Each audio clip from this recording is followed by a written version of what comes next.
Welcome to the Hoopsville Coaches Corner, presented by Buffalo Wild Wings, here at the Hoopsville National Invitational Classic at Stevenson University. I'm Dave McHugh, joined by Dickinson head coach Alan Seretti. And first and foremost, we should point out we're talking to him before their first game. But thanks for coming to the Hoopsville Classic, sir. Thanks for having us. We've been looking forward to it. Centennial Conference finally scheduled, worked out in our favor. We've been trying to get Centennial teams for a while, and there's some that just won't be able to make it, and we're glad you guys could. Interesting expectations for you guys this season. You lose the Player of the Year in Wixit from last year's squad. Granted, I think there were interesting expectations going into last year after you lost, your All-American the year before. I think some people think you guys can rebound and play well. You read the chat boards about the Centennial Conference. There's a mixed bag. What are your thoughts for this season? Well, I think the league overall will be excellent. I mean, I think the league is young. You look at Johns Hopkins, who lost Jimmy Hammer, and Bogdanovic. I mean, they lost very key guys. You're happy about that? I'm not disappointed. But by the same token, obviously with Jerry Wixted, Chris Cox, Steve Collins, Pete Yanks, we lost very important guys in our program as well. So I think the league lost some talented players, but there's a lot of young talent returning. The middle may move up in the league, and the top may move down a pinch. F&M obviously is still nationally relevant and returns mostly everybody. Morgan Lee was a big loss, but they've got a lot of guys back. I think the rest of us, hopefully, as the year gets going and at the end of the non-conference, into the conference play, we'll be back up to the level we were at last year.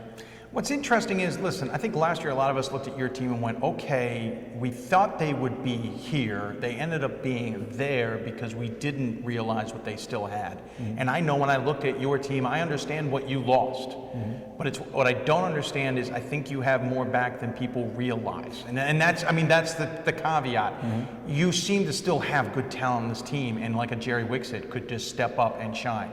Is that the case, or is this more of a real team? I mean, last year really transitioned into a team as well. It wasn't about one guy. It did. I mean, we were fortunate last year. We had winning experience. So you had a lot of guys back who had played in big games, and their expectation was to win. And then you have a guy like Jerry, who in our early season, as you're aware, similar to the NESCAC with the Centennial, we start out a little bit later. Yeah. Not as late as they do, thankfully. But we never know when you're going to start. Neither do we. And with those loss of those 7, 8, 9 practices, you still have a guy like Jerry who can get 25 and win you that early game. It's an ugly one. These games, watching some of the games earlier today, they're great intensity, but they're not clean. No one's where they need to be yet. Right. And when you have older guys who have been there, they can bail you out and get you a result when you haven't looked great. That's the one thing we don't have this year. We have Brandon and Teddy, who are older guys, Hinnenkamp and Andrade, and they're capable of doing that. But last year we had like 4 or 5 of those guys. The year before we had 4 or 5. And this year that's the trick, is that we're not going to be who we are for quite a while. In the meantime, can we escape with some results against pretty good competition? Well, and that's the thing, is you start off the season with a game against Cabrini that they beat you on. Of course, Cabrini then goes on and loses to Eastern. And as I said on Hoopsville the other night, it's kind of like what does that mean? You lose to Cabrini, Cabrini loses to Eastern. Does that mean Eastern's better than Dickinson? Well, I don't know about that. It's confusing, and we can get to the Mid-Atlantic in a minute. But you didn't have that advantage against Cabrini of having that guy who can just put it on his back and get it through. You're going to face some tough games here at the Hoopsville Classic. Some interesting games. You're going to face a Stevenson squad who's kind of like you guys, trying to figure things out. You're going to face another squad, on Sunday, in St. John Fisher, who you might have faced off against last year in the NCAA tournament. It's an interesting bag here. There's a risk of going 0-3 and being a bit behind the curve. Yeah, a little bit, but we play to get better. We do it with our practices every day. We do it with our non-league schedule. Last year, we had 7 non-league games. They were all neutral or on the road. Yeah. So we're not afraid to go play anyone anytime, and we were thrilled that you guys extended the offer to be here and playing the host. If you can't spot the sucker in the room, it's you. So when we saw that come out, I saw Gary, and I said, "Hey, did you choose?" Yeah, he did. And he laughed, and but he's no dummy. We're. Oh, he wanted you guys. And I don't think it had to do with this year. It had to do with last year. Absolutely. And it's regional. Yeah, absolutely. Had to do with regional. And it's smart, and we're excited to do it too. And I think you mentioned it, they're very similar to us, and they're very good. They have a lot of moving parts though, and they have some guys who are trying to figure it out. They got some injuries. They haven't shot the ball well. So they're not who they're going to be. They're going to be good, and hopefully not tonight, but they're going to be good at some point. And I think that's a great game for us. I think St. John Fisher is a little bit different. I think they're a little closer to who they're going to be. They have the core of a group back that made that run. They are so steady with Lott at the point guard and with the big kid down low, and they are who they are. You watch them on film right now, and you're like, wow, they're good. Like they know what they're doing. And I think if you'd watch us or Stevenson right now, it would depend upon which sliver of play you watched. You may say like, wow, they're going to be a great team, or you may say like, what are they doing? Yeah, no, great. And we're still trying to figure that out. And again, a lot of that for us too is lineups. Like we have 14 freshmen and sophomore. Guys who are great complements to Jerry Wickstead, Chris Cox, Steve Collins last year are now main pieces, and who complements them. And as a coach, we're still trying to figure that out. Next man up. It's interesting you talk, quickly about last year. You and St. John Fisher could have met. You were on the doorstep of meeting to get a chance to play for Salem. You guys run into a buzzsaw in Virginia Wesleyan. Of course, they ran into a buzzsaw in Randolph-Macon. How much did that sting? I mean, you could see it in Jerry's eyes at the end of the game, certainly, after especially an incredible game in round 2 against Albertus Magnus.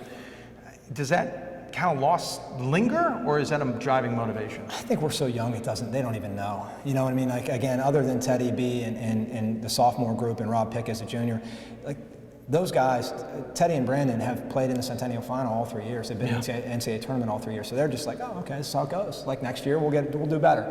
I don't think they realize how hard it is to get to that point. They just want to get back. And then with the young guys coming in, we have 8 freshmen, and they think, again, this is just what you do. And there's a benefit to that. That can carry you, that attitude of, hey, we're supposed to win. But if you let that carry you and that's all that carries you, then it becomes dangerous because you're going to get caught, and we have to keep working to get better. How much you're on the regional committee, and so you get to know this region pretty darn well. This region is confusing to me on paper. And I mean that in the sense that last year I think finally the Mid-Atlantic was heading back towards the respectability it used to have. Let's be honest, it was in the bottom for a while. It's kind of coming back. But this year is wide open. The Centennial Conference, yes, F&M, you guys, Hopkins.